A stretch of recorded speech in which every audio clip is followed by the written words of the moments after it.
You are listening to This is Oklahoma, hosted by Mike Hearn, telling stories of Oklahomans and those that have made it their home. What's up, guys? Welcome back to another episode of This is Oklahoma. Mike Hearn here, host, back with another episode. Excited to share this episode with you today, but before we do, huge shout out to our sponsors. The Oklahoma Hall of Fame has been sharing Oklahoma's story through its people since 1927. For more information on the Oklahoma Hall of Fame, go to www.oklahomahof.com. And for daily updates, go to oklahomahof on Instagram and give them a follow. Our other sponsor today is Chickasaw Nation. Now, the Chickasaw Nation have sponsored pretty much everything in Oklahoma. They're a huge supporter of Oklahoma. And it's an honor to have their name and their brand supporting this podcast. A huge shout out to Governor Anatobi for supporting this podcast. It really means a lot. This episode is brought to you by the Doghouse OKC. Recently, I have been in need of some doggy daycare for my two pups, and the Doghouse have come in clutch. The team over there are incredible. They've taken care of my two golden doodles, and so it's been an honor to partner with them on the podcast and share the love. Adding to that is the Doghouse, and so if you're in need of doggy daycare in the day or boarding overnight, they do grooming and other cool things too, but I've had a fantastic experience, and it's an honor and a privilege to share this with you too. So go to thedogHouseOKC.com and follow them on Instagram at thedogHouseOKC, and hopefully our pups will run into each other. What's up, guys? Welcome back to another episode of This is Oklahoma. Mike and Heroes back with another episode. We're down at Bedford Studio. PhotoCon is coming up. Go to PhotoCon OKC for more details, but that is coming up, and that you don't want to miss out on that. It's great. You can buy a lot of equipment at a very discounted rate, and it'll be a lot of fun. But it gives me a great pleasure to introduce our guest today, Mr. Obi Emegano. Very good. There we go. Mr. Obi Emegano, who is an Olympian, who is from Edmond, lives in Edmond, got a great story. Yep. Shout out to Nicole for connecting us. Yeah, Nicole man. connected us with coffee. Shout out Nicole connected us. And then also you got plenty of mutual friends. Yeah. As most people do in Oklahoma City. But man, excited to dive into your story. I know a little bit about it. Basketball background, we're in the Olympics for Nigeria, a bunch of other things. But I think the most impressive thing about you and your story is the fact that, like, you keep coming back, right? There's a resilience there. And even now, you know, you're in your 30s and still competing or want to compete. You still have that mentality to compete, but also have this mentality to give back. And so excited to talk about that. Excited to talk about your coaching side and your mentorship and your brand. But before we do, man, let's start from the get-go. Yeah. Born and raised, tell me about it. Born and raised, man. Born in Nigeria, raised in Oklahoma. I'll make a long story short, but like I said, born in Nigeria, moved here when I was 3. My dad won the lottery. Ooh. Oh, yeah. Lottery ticket. Obviously, some of you guys probably know the lottery ticket, but it's not like the bucket of money at the end of the rainbow like everybody thinks of. Just a ticket. He moved here. His sister was here, so my aunt was here. He moved here with her. And then his visa was only I think it was like a 6-month visa, right? Mm. So he came here on a 6-month visa. He had to moved the rest of the family here. So worked, borrowed, did everything he could to move the rest of, there was 5 of us. So 6 in total, moved the rest of us here. So we all got here in December from Africa, landed here, and there was snow in Oklahoma. And my parents were like, what is going on? What is falling from the sky? What is this? I always think that's a funny story, man. Just first time they'd ever experienced snow. Yeah, something you don't really think about. Experienced that, got here, worked really hard, obviously, immigrant family. You know what that life is like, working really hard, obviously not from Oklahoma, being not from the States. You know, came here really, you know, parents worked hard, like I said, and got us into sports and did the best that we could to continue to push us forward. Sports was a big thing in our family. My dad played professional soccer. A lot of my brothers played soccer. I played soccer growing up. Cousins play soccer right now at the professional level. I took on basketball. I took on football and basketball from a younger age, and mainly because I was bigger and out of shape. So football and basketball were naturally the sport that lended to me.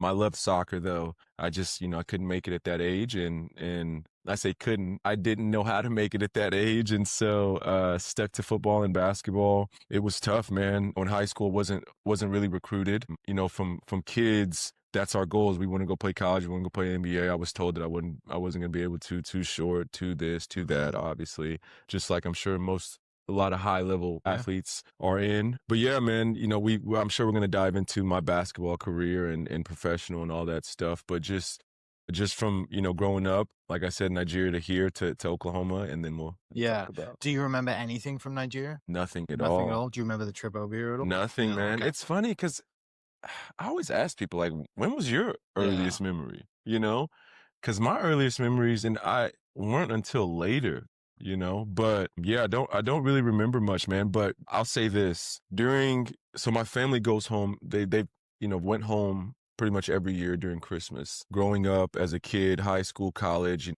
as a basketball athlete, specifically, the heart of our season is during Christmas. Family always gets together during Christmas. My family goes back to Nigeria. I've never been able to go. I was never able to go because of basketball. So then joined the national team in 2019, got the opportunity to go back home, see my grandparents, see the village, see all my family. And that experience to me was one I could never forget. I mean, it's to see who I am, where I came from, where my people come from, where my family comes from, where everything that my dad talks about comes from, right? Just seeing the fruits, seeing the people, seeing the land, just seeing everything and it becoming real for once. It's something I can never go back from. You can never forget that. Tell me about it. 2019. You've already, you've been here a long time. You're kind of late 20s at that point. Yeah. You've seen the world and seen a lot of things, and kind of have a good idea of the world, but you've never been back home.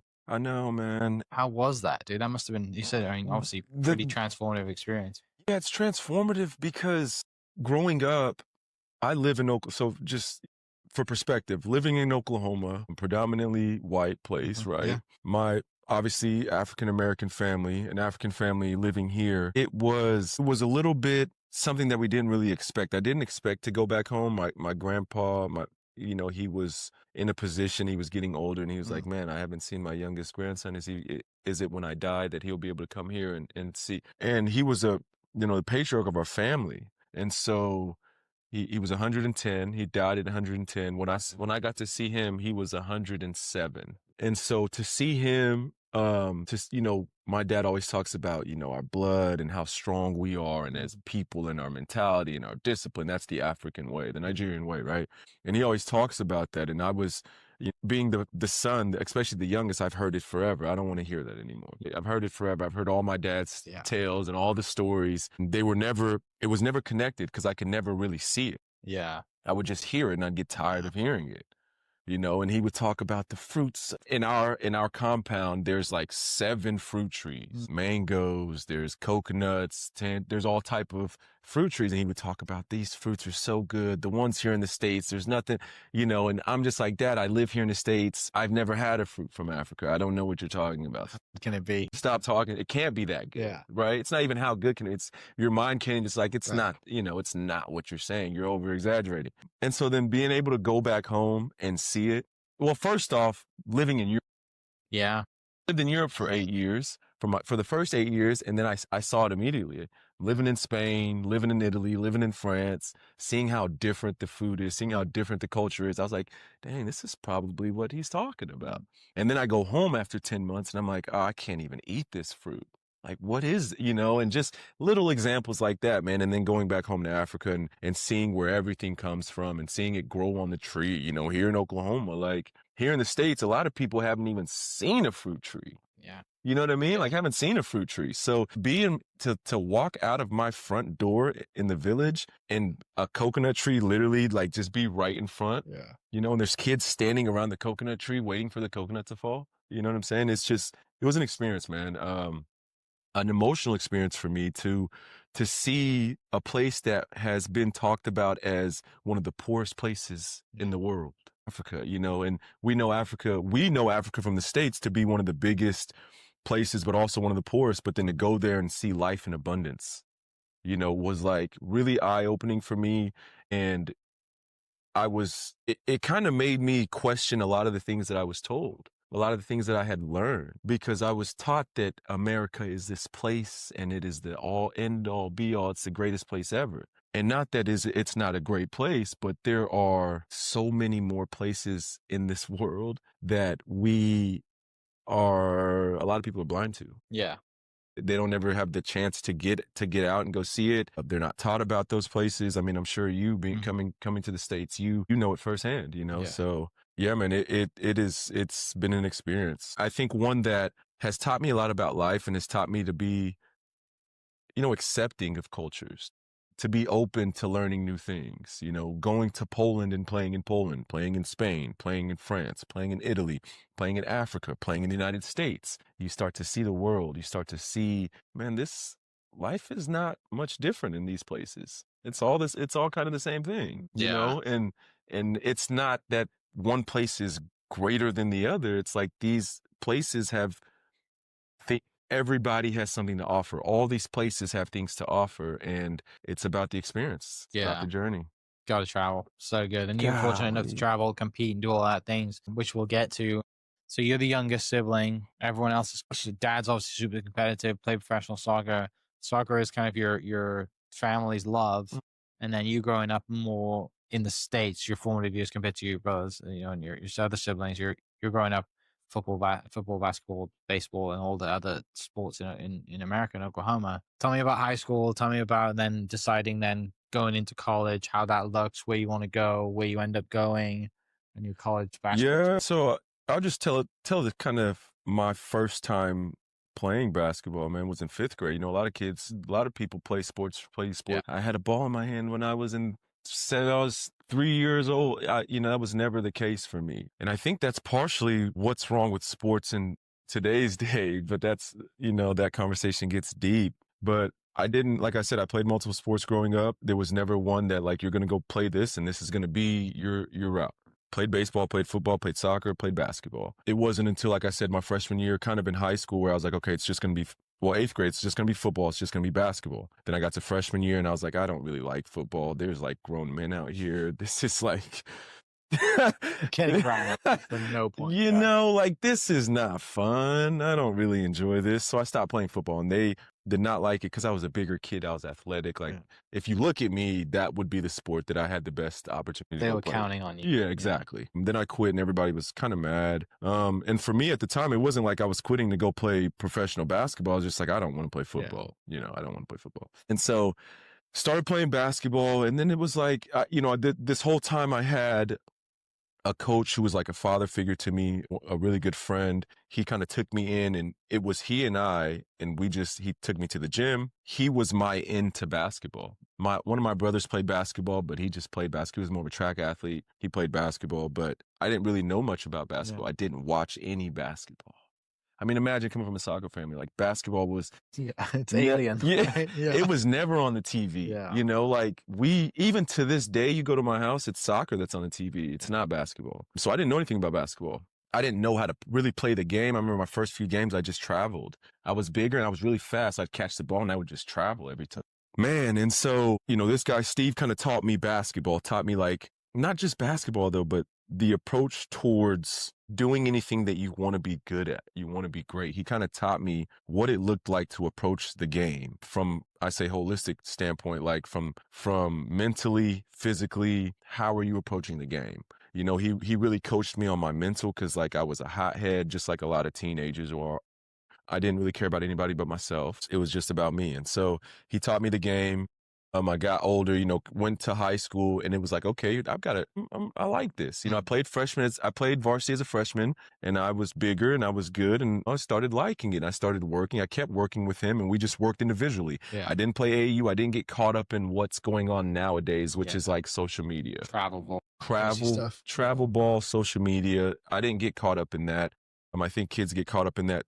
Nowadays, not just kids, but parents as well. I don't really think that stuff matters. I think that at the end of the day, like your growth is what matters. And it's not, it's a cliche, but one by one, like I wear this because that's kind of the path that I came from. Was I wasn't worried about the next person. I was worried about myself and how could I get better? How could I get better tomorrow? It wasn't, I need to get better to play college basketball. I just need to get better than I was yesterday. And then, junior year came around and it was, okay, you've got a chance to go play college. Let's put you into now the circuit. 1 year of the circuit. I had 1 year of circuit. Nike basketball. Moved into that going into my senior year, and I got some attention from some coaches, and they were like, you might be able to play the game. So, and I told this story not too long ago, but I get to Western Illinois, so I didn't have any offers. I had 2 Division I offers, Western Illinois, Northwestern State in Louisiana. I go to Western Illinois. I'm playing the 5 right now, so I'm playing the post. I played post in high school at 6'2".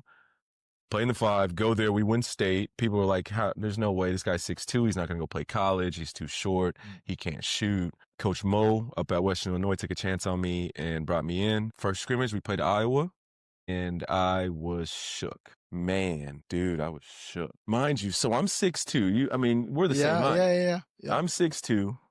I go in there. We go play Iowa, man, and it's just a whole bunch of tall country white boys. Their smallest guy is 6'7". And I was like, oh, gosh. Okay. I was like, okay. Yeah. Needless to say, I didn't play very well, and it was more mental than physical for me at that point. Just being starstruck, not starstruck because it wasn't stars over there. I was just like in awe of the environment that I was in. And then after that, Coach Mo was like, hey, Obi, I don't know if you're going to be able to do this. Obviously, he saw what just happened. Obviously, I saw what just happened. Right. And he was like, maybe we move you back to the 4 where you're more comfortable. You can pick, you can pop, shoot some shots, take guys off the dribble. And I kind of broke down, man. And I was just like, because I knew at that point, it's like, all right, my goal is to get to the NBA. I'm a freshman in high school. I want to get to the NBA. I know that I won't be able to play a 4 or 5 in the NBA. Yeah. This is my training ground. I need to learn. You told me you'd let me come here and learn, so let me learn. You can't back out now. And I got mad, And so he was like, all right, if you want to do, okay, we'll give you the chance. You've got to guard Tommy during practice. Tommy was our senior, our best player. You got to guard Tommy during practice. I was like, okay. He was like, when you learn, then we'll give you, you'll earn some minutes. You'll be able to play, and hopefully Long story short, I ended up leading them in scoring. Averaged like 14 points a game as a freshman. And after we played Oral Roberts one game, and the coach shook my hand. He was like, look, Obi, we made a mistake on you. We'd love to have you. You're having a heck of a season. And I was like, all right, thanks, coach. Went to the locker room, whatever. And then at the end of the season, I'm like averaging 14 points. All these people are talking about. I'm like, okay, well, yeah.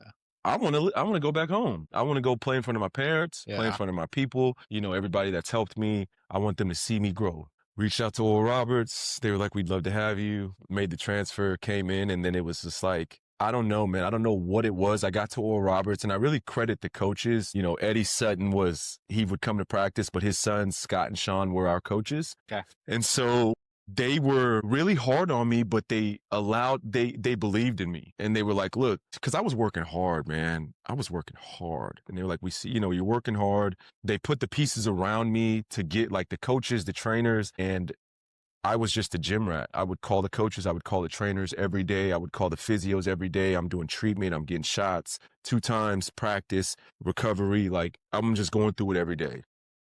Is he the only one on the team that's kind of going that hard at it, or did you kind of generate a group of guys around you to do that with you? Honestly, and I might be biased, man, a lot of the times I was by myself. Yeah. Me and a coach, me and a trainer, me and the gun, by myself. Now, I had teammates that would come with me as well, but I kind of measured how hard I was working based on the work I was doing outside of everybody else. And there's always more work to do, right? That's the thing. Like there's always more. There's always more work to do, but then, the next level is like, as you get older, finding better ways to work. Yeah. And so as I started working through my college years, I credit my kind of shift because I was known as like a really, really good, one of the best mid-range shooters in the country. That's kind of what I was named as. And I loved it for a while because it's like, you're the best mid-range shooter in the country. And then my senior year came around, and then it became like a knock on me.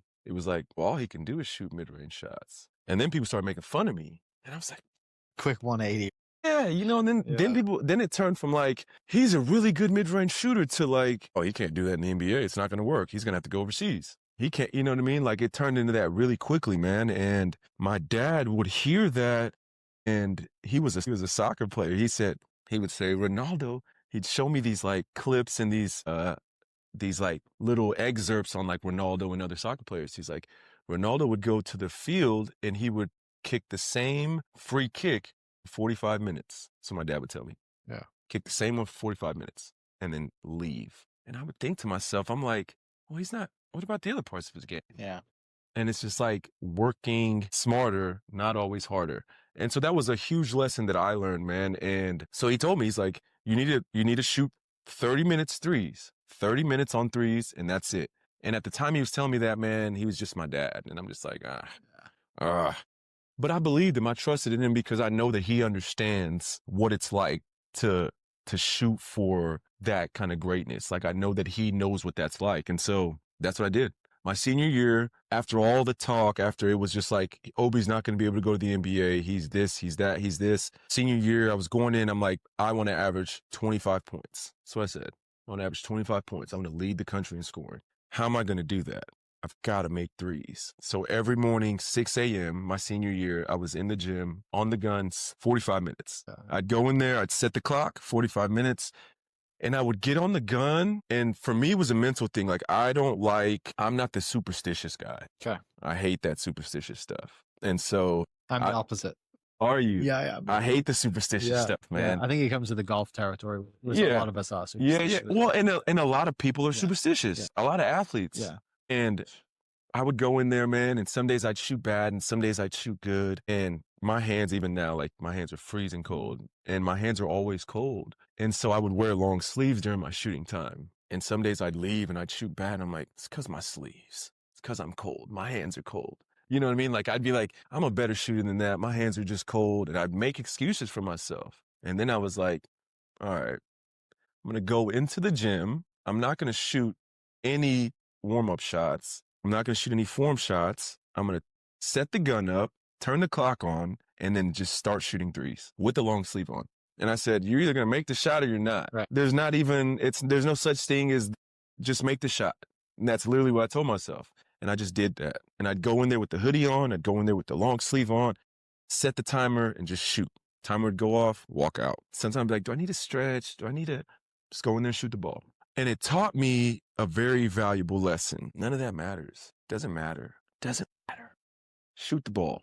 Your job is to put the ball in the hole. I don't want to hear why you couldn't. I don't want to hear what stopped you. I don't care if it was an accident, a trap. Just either you did it or you didn't. And that's kind of how I taught myself. And I think like moving forward, man, in my life, that is kind of the approach that I take for myself. And I take it towards people as well. Not everybody kind of wants that pressure, but it has helped me to just kind of weed through all the noise. And so kind of like my teaching principles is just like, I understand there are things that are going on that make this task more difficult. I get it. But your experience is different than his, is different than his, is different than everybody has a different one. And all that matters is that you complete the task. Yeah, that's true. Right. That's all that matters. Yeah. So learning all those lessons then from that, just like, I got one job, was to put ball in net, right? Just keep doing those reps. You're in college, going into senior year, you have all these accolades. You have all this noise behind you, right? Whether it's he's the best, he could do this, he can't do this, but he's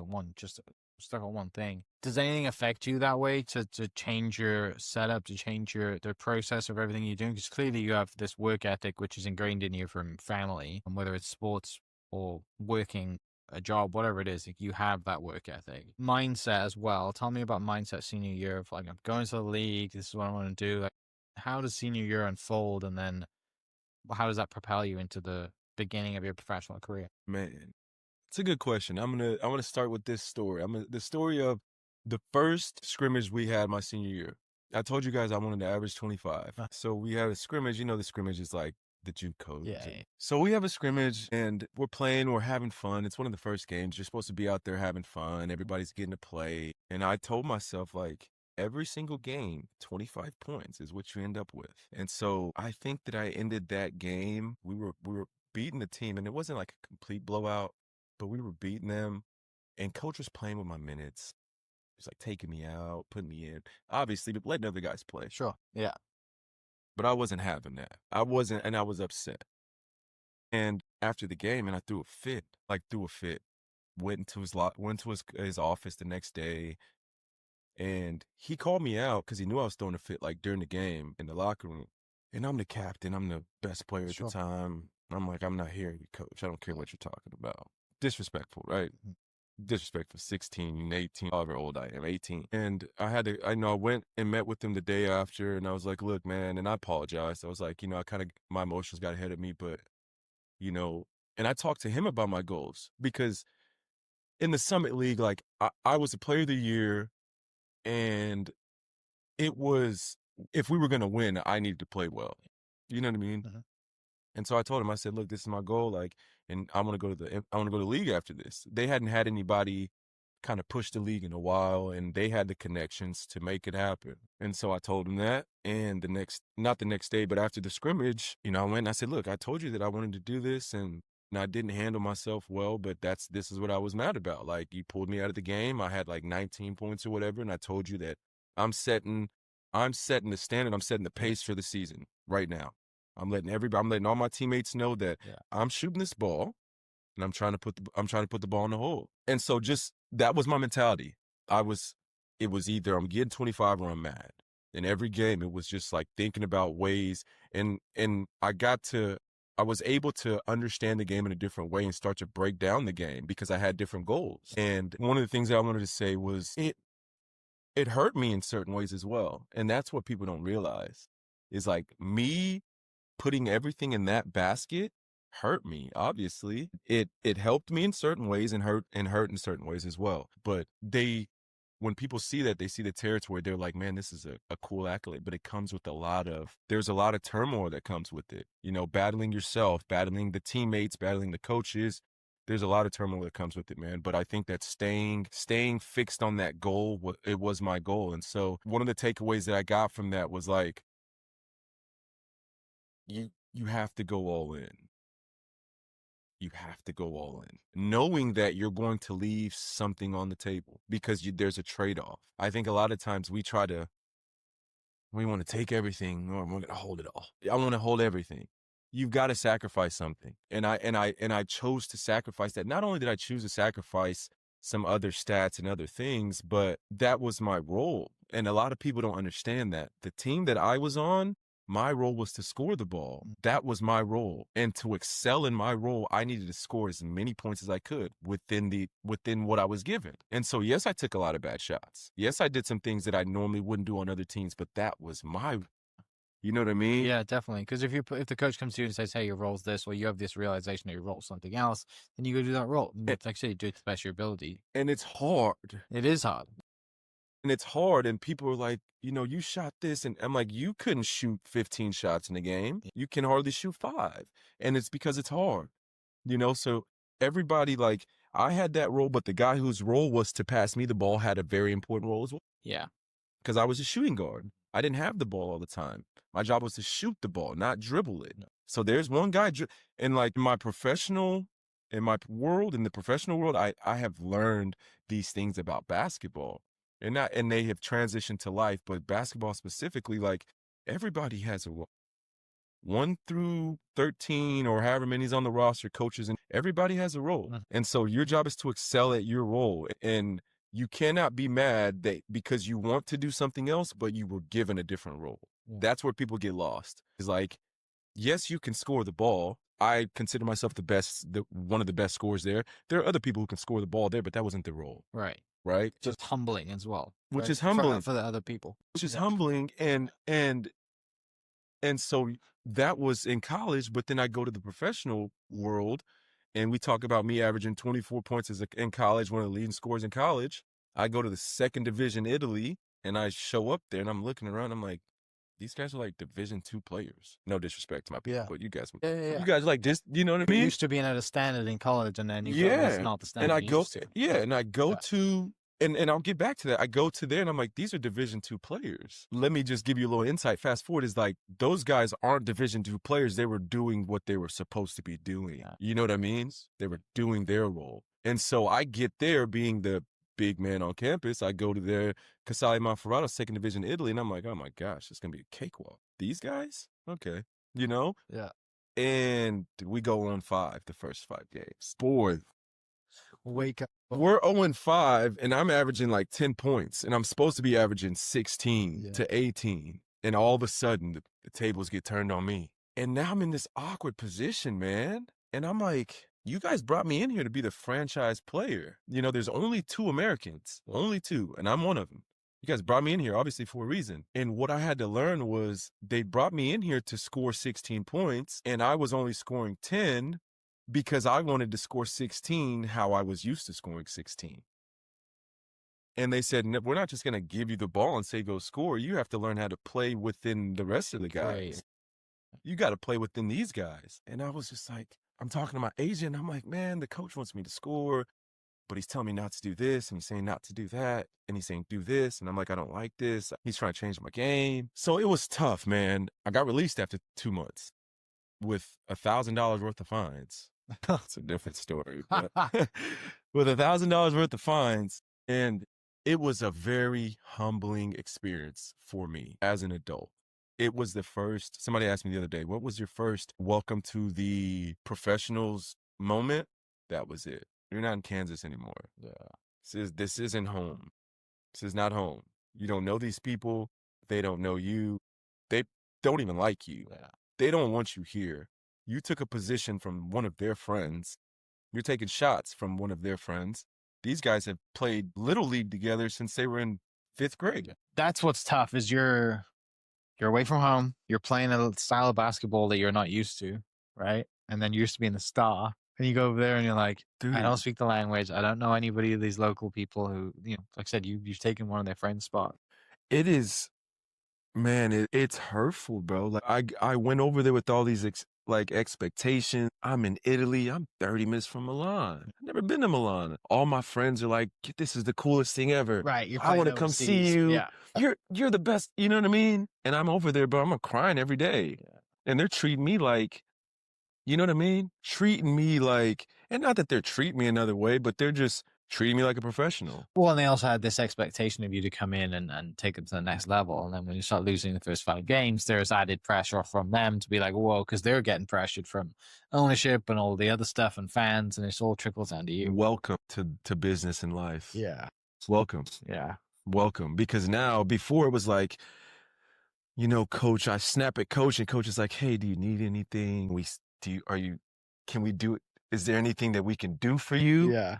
Over there, they're like, you go over there, and I'm calling people, they're not answering. I'm like, can anybody see me?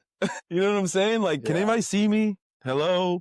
Like, I'm struggling. I need help. And they're like, you're a professional now. What do you expect us to come, drive you around? And so moving from the entitled American viewpoint of cater to me to you got to fend for yourself was new. It was new, and it was, and like I said, I struggled, man. And looking back, I love talking about that because it was one of the biggest eye-opening moments for me to just see the world for what it is. See, people don't care about you as much as you think they do, and not in a bad way, but no, they're gonna do that. Everyone else is dealing with their own stuff. Yeah. They're dealing with their own stuff. And at the time when I got released, I don't really talk about this, and I'm sure he wouldn't mind, but my teammate, I won't name him. My teammate at the time flew his mom out to help him pack to move home because they were going to cut him. They were talking to his agent like, hey, we're going to cut this guy. And he's talking to me. He's at my house. And I'm like, man, it's okay. Don't worry. You'll find you'll get a new job. You're a good player. He went to SMU. You're a good player. Right. And they cut you instead. They cut me. I'm like, oh my gosh, bro. I have this call with my agent. I'm like, no way. And so, man. Are you young 20s at that point? Rookie season 22. Okay. 22, man. And everything got flipped on its head, man. It just, God, I didn't know what to do. And at the time I was I had an ex. I stayed in Poland. I was like, I didn't want to go home because I didn't want to have to tell everybody I got cut. Never been cut before. Never been fired, never been released. I had to go tell them that I went to Division II Italy with Division II college players, and they cut me? Man. Big ego hit. Man. And so I had to settle, and one thing that it's taught me moving into my adulthood is, man, I see college players, high school players, Division II, III, NAIA, JUCO, I don't care. Respect. There is respect for all of those guys. I'm no better than you. And I tell those guys that all the time. I'm not better than you. You know what I mean? I continued to work. And if you got people who quit tell me all the time, and what made you? I just didn't stop. I didn't stop. Even to now, we talk about the dealing with this ACL, dealing with these injuries, being home for 2.5 years, still trying to go play. Yeah. Haven't stopped. Still up at 4 a.m. Still up at 4 a.m. Still going to the gym every day. Still running my sprints. Still lifting. Still getting my shots up every day. just still sticking to the script. I mean, the script has changed a little bit. I've got other things as well, optimizing time, but like I'm still doing those things because it's what I know. And I think that's, that is that. And regardless if I play basketball or not, I still want to be in that shape. I still want to live that life. I still want to take care of my body and tend to my, I still want to do those things. So regardless of if I'm playing or not, I will continue to do those things. Yeah.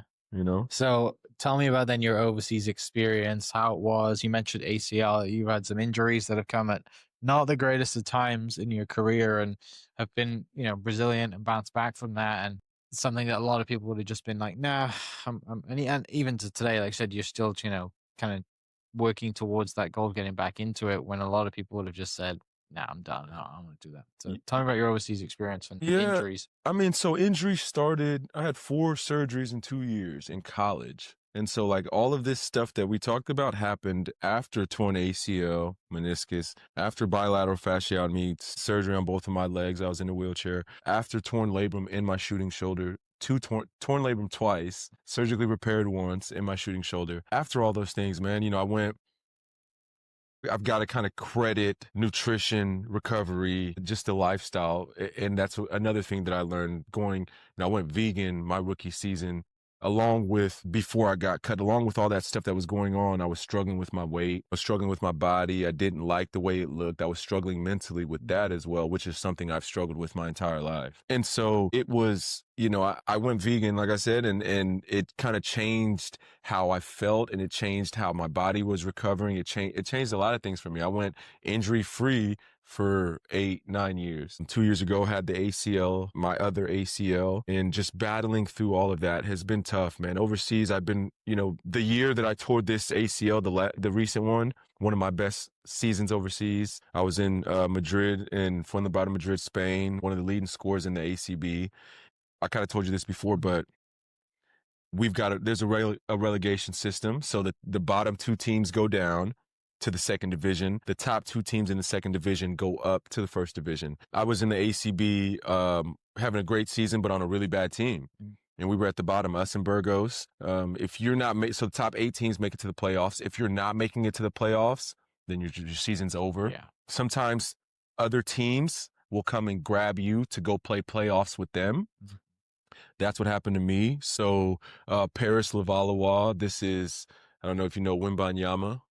Victor Wembanyama, the big 7'8" guy, I don't know how tall he is, got drafted by the Spurs. He was there. He's a young kid. He was there in that Paris team. So I was in Madrid. I signed to go play in Paris, the playoffs at the end of the season with them. Signed on Friday, game in Burgos. This is the finals, our finals. The winner stays in the ACB. The loser goes down to the second division. So this is the finals for us. Big game. At Burgos. So this is on Saturday. I signed on Friday to go play with Paris. On Saturday, we have the game, arrive at the game, do our warm up, do all the stuff. We're gearing up to play this huge final for the game. First play of the game, I'm coming off a screen, get hit by a screen, I plant, and I just kind of collapse. My knee kind of goes in, I collapse, and I'm on the ground, man. I'm like, God, what's going on? I'm like, no way, I've got to play. So I come out the game, I go to the back, I just think it's a bruise. I'm running around, they tape up my knee, I'm jumping, I'm doing squats, running around. I'm like, all right, I'm good to go back in the game. I enter back in the game. I try to run and I realize, my knees, something's not right. Gave a foul and I just walk off to the bench. And immediately as I'm walking, I'm like, I know this feeling. I felt this feeling before. You can never forget what that feels like. So your ACL, your tibia and your fibula are on top of each other. And so your ACL keeps your knee from sliding. When you tear your ACL, there's nothing to hold your knee. So what you feel is these 2 bones that stack up, they're like this. Yeah. You walk, you take a step, and it just slides, and it feels like your knees. And I could feel that immediately. So I was like, all right, I think it's torn. Do the MRI, go through that whole thing. That was a whole nightmare, but went through that whole thing, long story, end up tearing the ACL and not being able to go to the Paris to play with them. And that was kind of mentally was really crushing for me. I had battled all the way up to where I feel like I'm here now. Like I'm here, I'm in the best league in the world, playing my best basketball. I'm ready to now. I remember the beginning of the season, Real Madrid was calling and asking about me, and I was really hyped, man. I was thinking, okay, this is the year. After this, I'll go wherever I want to go. Already was kind of validated by signing with Paris before the season was over.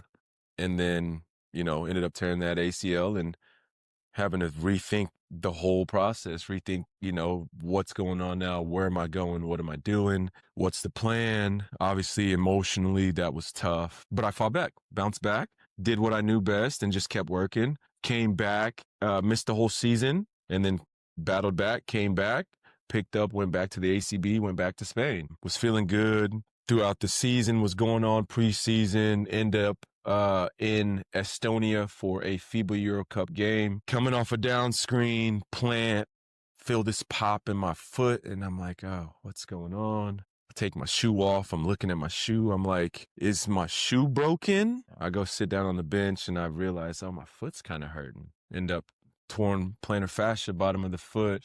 Came home during Christmas, and then now that was the last big event. Now we're in this period that we've been in before where it's just, rehab, recover, and stick to the script. Yeah. Tell me about your Olympic experience. That is something that, there's very few people in the world can say they're an Olympian. Dude, that was crazy for me. Honestly, man. And just to be completely transparent, and I say this all the time, and really I never dreamed about going to the Olympics. I didn't. People dream about that, and it's like, man, this is I'd never really watched the Olympics. Yeah. And I when cliche, when you do watch the Olympics, it's athletics, right? It's running, track. Exactly. It's not basketball. Golf was in the Olympics in Rio. It's coming back. Like, it's not, we don't think of those sports. Yeah.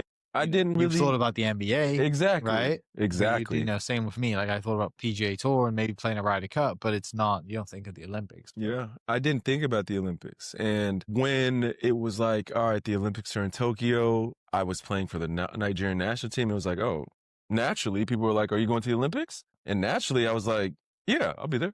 Like, I hope if they take me, sure. But that was all it was to me. And then the whole prep started coming out. And then it was like, okay, we're going to training camp. Mike Brown came in as the head coach from the Golden State Warriors. He brought in all his staff. Now it's like, oh, we're trying to actually win right now. We're really doing this thing. All right, cool. I'll be there. I'll go to the camp and see if I make it. And at the time when people were like, are you going to I thought to myself, well, we've got a lot of NBA guys on the Nigerian national team. We have a lot of NBA guys. I mean, I think training camp we started maybe at 50 or 60 guys. The number of guys who had been in the NBA there, I think, was at 20.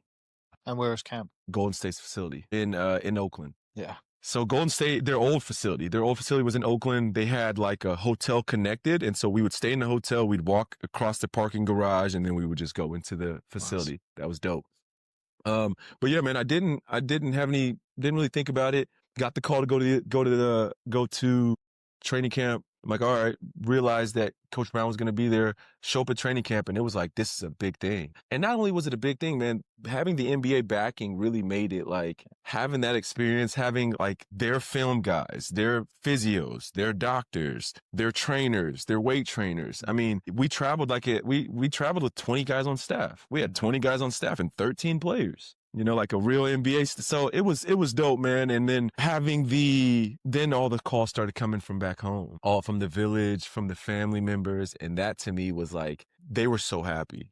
Our name, our jerseys. It was like, I started really starting to understand how big of an event it was. And then the first cuts went by and I made the first cuts. I thought I'd make the first cuts. Okay. First cuts went by. Then there's like 40 guys in the camp. And then second cuts go by and there's 22 guys. And I'm there and I'm like, okay, I'm final 22. At this point, I'm like, okay, I'm probably getting cut sometime soon. Yeah. There's a lot of NBA guys here. And Coach Brown comes and talks to me and he's like, Obi, I know that, because European basketball and NBA basketball are not the same. And people think they are. They're not. There's plenty of NBA guys that go overseas that don't make it 2 games overseas or go overseas and just ride the bench because they can't adapt to overseas basketball. So he's like, look, I know you're like a big level scorer in the overseas world, but we've got a lot of NBA guys here and they need the ball. That's literally what he told me. They need the ball. And I'm like, and being through the professional world at this point, I understand it now. Yeah. I'm like, okay, that's cool. I get it. You know, like the guys who get paid got to take the shots. They need the ball. I get it. He was like, but we don't really have anybody at the point guard position. Mind you, I played 2 guard. I went from playing the 5 in high school to then being threatened by Coach Mo to play the 4 and as a freshman, and then playing a 2 in college. And so he's like, but, you know, I know you're a 2, but like, we could use your physicality.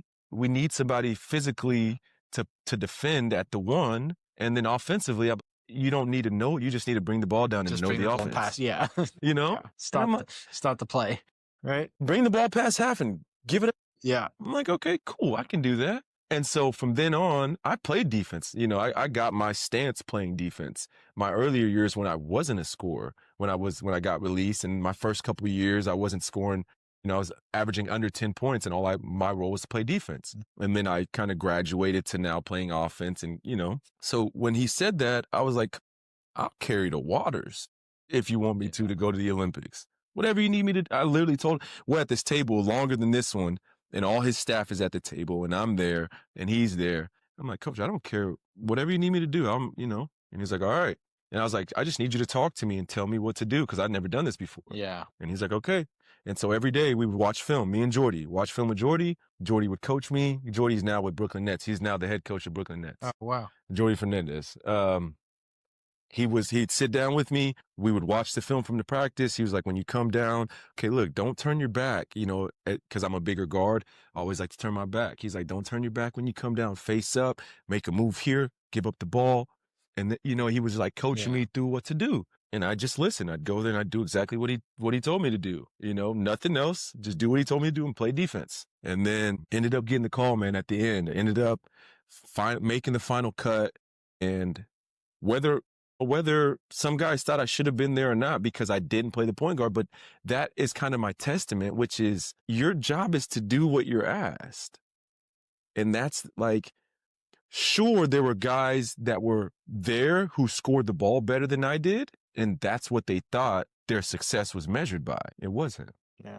Your success wasn't measured by how many points you could score. I know you can, you know, and so when I talk to my athletes, that's kind of what I tell them. And not just athletes in general, people, you know, moving into the business world now. In the business sense, there are things that you want to do. There are things that you need to do, right? And a lot of times we get stuck doing the things we want to do and not the things we need to do. And that's where the discipline comes in at, right? And so that lesson has lended itself in my professional world now of getting up at 4 a.m. and, you know, working on certain things that I need to do, writing these scripts or writing whatever I need to do, things that I don't necessarily want to do, right? But it's not about that. And so I think that through athletics, I have learned to like things that you don't want to do. You got to learn to want to go condition. Normal people don't want to go and run miles and run sprints and, you got to learn to love those things. And so I think that's been my whole lesson is finding joy in the things that you need, that move you forward, and then getting joy from doing the hard things, not the things that you enjoy that are easy, that is one of the biggest lessons that I've taken away from, that. Yeah. Where was the Olympics that year? Tokyo. And you know what? So 2020? It was 2020 Olympics in 21. Yeah. So it was one of the Tokyo. It was COVID, granted, but the gas stations are cleaner than my home. That place, that's the cleanest place ever. Like you'd go in the gas station, just a little quick stop. They have the toilets with all the 1,800 buttons. Yeah. They're like, they're blowing air. They're just doing all these things, man. And the floor, they've got like, we get off the bus and we're walking. They've got like one person here, one person here, one person here, one person here. And they're just this way, please. Not really doing it, just like just a presence. Just a presence, man. And that place was so clean, so well run, so organized. I don't know what they're doing over there in Japan, but they got it right. Seriously, the streets, like no trash on the streets, there was nothing.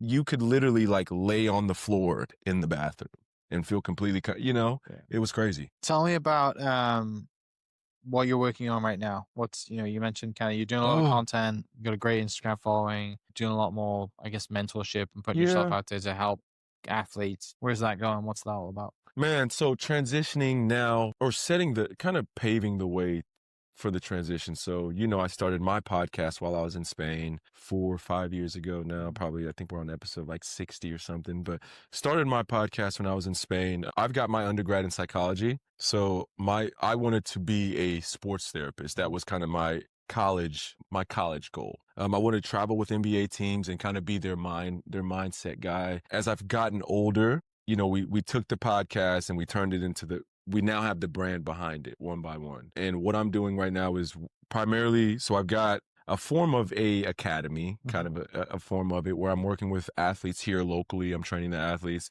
So I've got a program, the MAP, Mindset and Performance Process, where we work on basically the mental part of not just sports, but life. Right now, primarily with athletes, but also working on the business side of it as well, the MAP corporate. I'm working on that, but I bring in athletes. I run basically kind of like a cohort where we come in, I deliver a webinar weekly. And so I've got a curriculum for schools that we're working with, and I take them through that, take my athletes through it, but I also do like on court coaching as well for basketball athletes.